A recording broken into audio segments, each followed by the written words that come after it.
This is the hydraulic jump interactive calculator, which analyzes flow transitions in open channels and calculates sequent depths, energy losses, and jump characteristics. Let's explore the inputs. First, select your calculation mode from the drop-down menu. You can calculate sequent depth from Y1 and V1, calculate upstream depth from Y2, calculate energy loss from jump parameters, calculate jump length and classification, or calculate Froude numbers and jump type.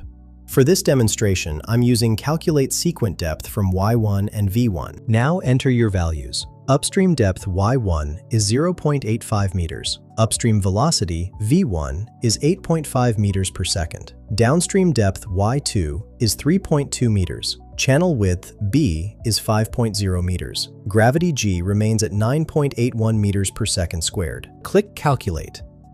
The results show sequent depth Y2 equals 3.139 meters, which is the conjugate depth after the hydraulic jump. Upstream Froude FR1 is 2.944, confirming supercritical flow before the jump. Downstream Froude FR2 is 0.415, indicating subcritical flow after the jump. Downstream velocity V2 is 2.302 meters per second, showing how the jump dissipates energy by reducing flow velocity. This tool streamlines hydraulic jump analysis for channel design. Find the link in the description below.